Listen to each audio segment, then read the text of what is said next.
Hey guys, welcome to the channel. You know, it's your boy, World of Wrestling, here today to discuss about AEW Dynamite, July 26, 2023. I bet you guys were wondering, where the hell did World of Wrestling go? I was just living my life, you know. I felt a little exhausted after watching the show, and I decided, what the hell, I'll just review it the next day after work. So here I am, going to review this wonderful show with you guys. The show was pretty average, like Collision was. Nothing really spectacular happened. There was some good storyline telling here and there, but otherwise, just average, decent, laid back kind of show, really, in my personal opinion. So let's go over it. First match of the night was AEW International Championship match with Orange Cassidy defending the title against AR Fox. AR Fox, let's think about this. Not really been used all that much on Dynamite or Collision. It's not a constant used performer on AEW television. He comes on here and there, gives us some good matches here and there. This match was a good match. Won't deny him of that. Orange Cassidy, though, retains the International Championship. Not anything unusual. But the afterwards is what really happened here that got intriguing. After AR Fox lost to Orange Cassidy, Orange Cassidy tried to show some respect by giving him a handshake and giving him his sunglasses. Well, after the match was over and he took the sunglasses from AR Fox, or from Orange Cassidy, I should say, he went ahead and he crushed the sunglasses and then attacked Orange Cassidy after the match. There was also an attack by Jon Moxley on Orange Cassidy, by the way. So that was kind of interesting. So there's some storyline being built up with Orange Cassidy with Jon Moxley. I don't know if this means that Jon Moxley might be challenging Orange Cassidy for the AEW International Championship and be the guy to remove the title from Orange Cassidy, but I'd hate to see that happen. I like Orange Cassidy with the AEW International title. I think he's doing an outstanding job with that championship and giving it absolute meaning. But we shall see. And that's what happened. AR Fox joined Swerve Strickland and his group. By the way, hold on a second. I'm going to remove some advertisements. Why this thing on my Xbox zoomed in on the page I was watching, I have no idea. But who cares? Anywho.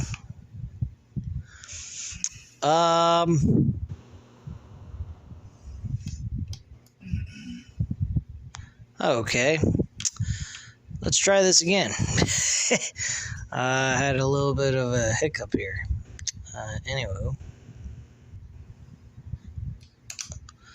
Alright. So, yeah, AR Fox turned on Orange Cassidy. Jon Moxley interfered in the matchup at one point. And Darby Allin came to the ring. There was also a storyline with Darby Allin. Darby Allin looks like he's starting to become this recruiter or talent relations that are trying to get these guys over and get them noticed by the mainstream audience and whatnot. So that was kind of interesting, if you ask me. But yeah, Darby Allin was very upset with AR Fox's behavior and turning on Orange Cassidy the way he did. He thought that was disgusting and disgraceful. As Fox and Darby head to the back, we see Mox rush out through the crowd and then attacks Cassidy out with a Death Rider for what happened last Friday on Rampage before escaping back through the crowd. Interesting. So now they're kind of forcing you to watch Rampage, because I didn't have a clue what happened on Rampage because I haven't been watching Rampage. Anyway, backstage, Renee is standing by with Don Callis and Chris Jericho to address the conversation around Jericho joining Don Callis' family. Callis tells Jericho about teaming up with Takeshita, which Jericho seems eager to do until he finds out that the opponents are Daniel Garcia and Sammy Guevara.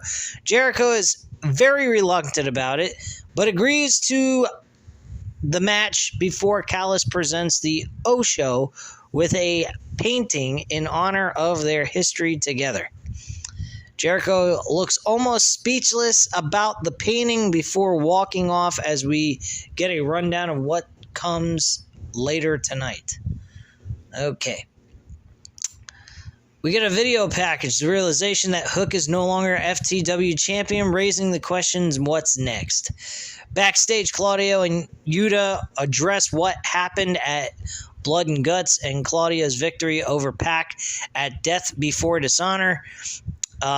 Before Mox steps in to address what he did to Orange Cassidy earlier and their opponents later tonight.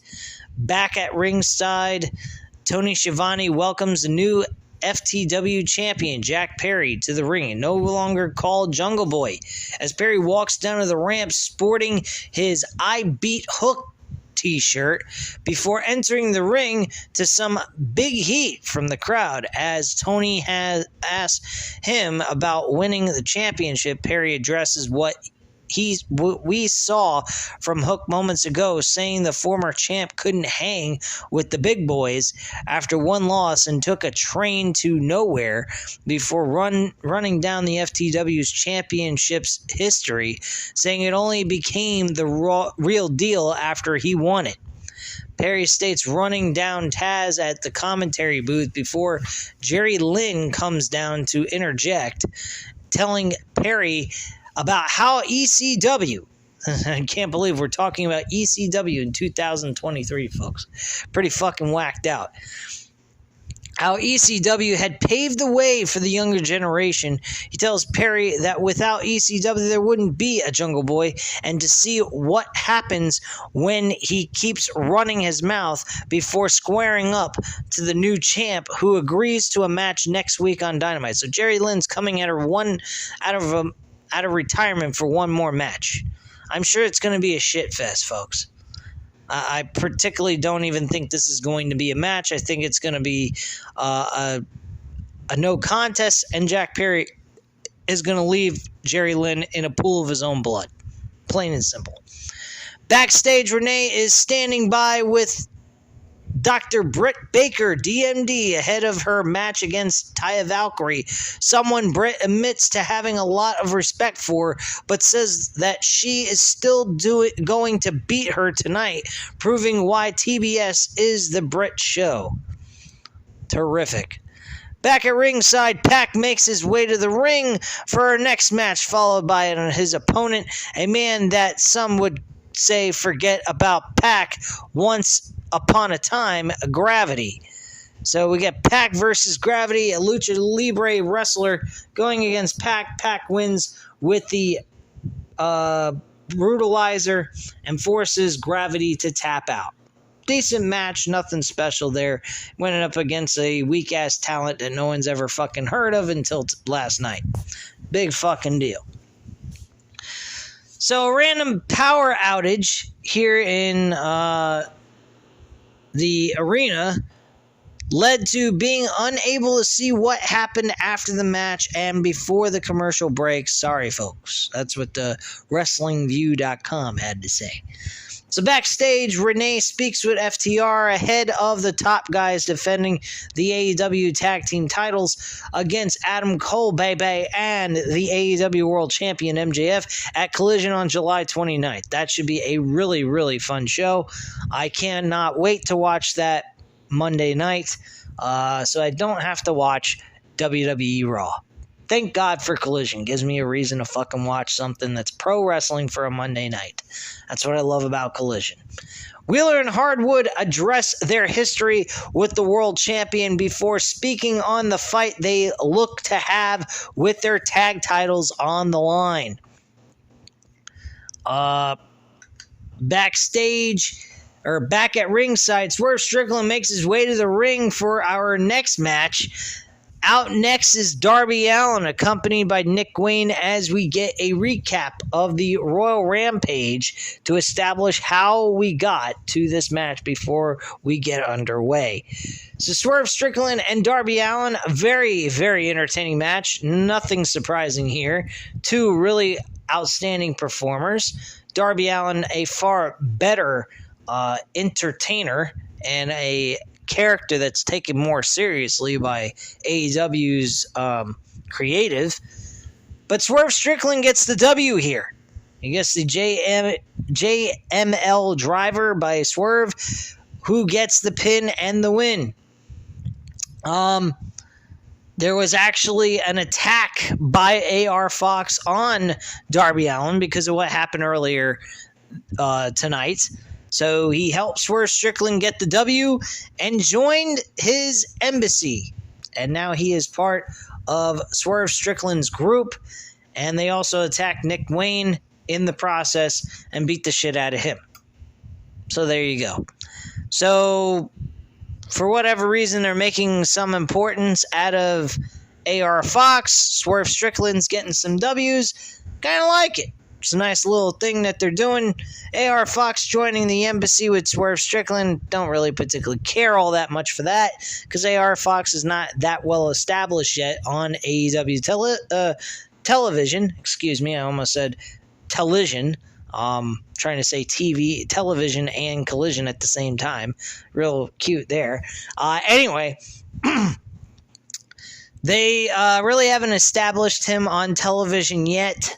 So I would say that's not a big fucking deal to us, but Swerve Strickland getting W's, that's kind of a big deal to me. And I like what they're doing with him. They're making him have some sort of importance on AEW television, both Collision and Dynamite.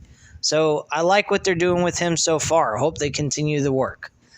Backstage, the JAS is waiting for Chris Jericho to address the situation between him and Don Callis. Each member airs their grievances with Jericho before walking out on their possible former leader, with Daddy Magic telling Jericho to figure it out fast.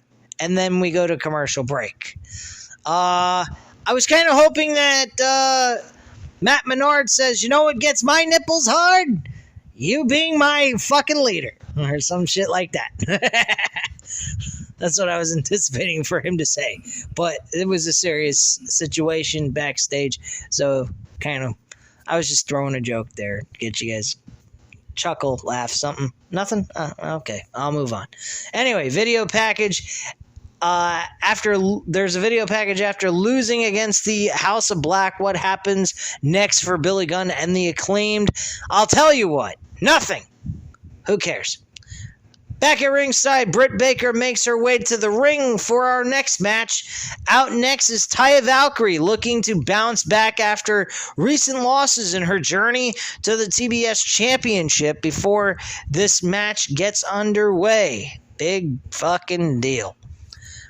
Britt Baker and Taya Valkyrie, I kind of watched it, kind of didn't, but it was an okay match. But Britt Baker won with the lockjaw. Taya Valkyrie's back to 50-50 booking. Good for her. Have a lovely day. Go back to Impact Wrestling where only 200 people are watching you. Anyway, Baker quickly leaves the ring, leaves us with a frustrated Taya Valkyrie in the ring, and as we get a rundown of what's to come on Rampage, Collision, and next week's Dynamite. Big deal. Back at ringside, it's time for our main event as the best friends make their way to the ring. First for this triple threat tag team match that, I'll tell you folks, you may hate me for saying this, but what was the fucking point of this tag team triple threat match? Really, honestly, did anyone get a trophy? Did we get a number one contender for the AEW tag team titles next after Adam Cole and MJF? No, these guys all just competed in a match for the sake of competing in a match. Was the match good? Yeah. Okay, great. Does it do anything for anybody? No.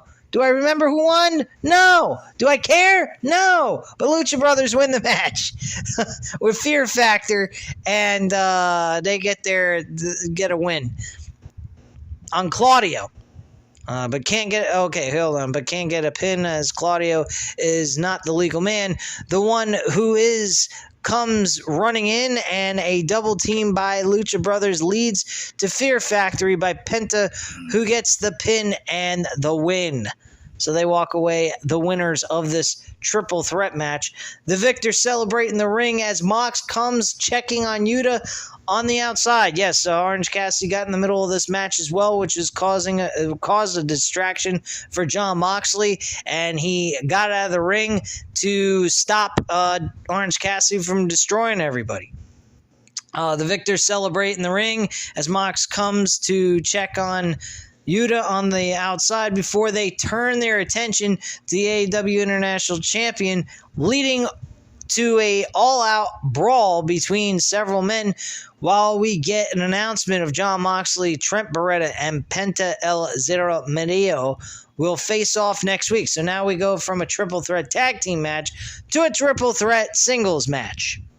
Makes a lot of sense, folks. Sounds like WWE's got their booking hands in there just a little bit. But the chaos doesn't seem to end even after a orange punch connects on Claudio as the show comes to a close. There you go. That was your fucking show in a nutshell. I personally thought it was laid back, relaxing, nothing too extravagant. Some good storyline telling here and there throughout the entire show. Mainly just Chris Jericho and the tag team titles. There was also word about what Adam Cole and MJF, plus what the tag team champions had to say. There was a lot of back and forth bullshit about how the challengers for the tag team titles feel about the tag team champions. MJF did most of the trash talking, while Adam Cole kind of just, said his piece and said that he's interested in just going in there, kicking some ass. And the FTR, they have no beef with Adam Cole, just purely competition. But with MJF, they have all the beef in the world, and they're ready to kick his ass royally and destroy him without a shadow of a doubt, without even thinking about it. And that's pretty much the entire show in a nutshell. So at this time, guys, you know what to do. Hit the like button if you like this video. Hit the subscribe button if you're not already subscribed to the channel. And leave a comment down below. I'll definitely get back to you on that. Thank you guys very much for watching. And have a great night, guys. Bye.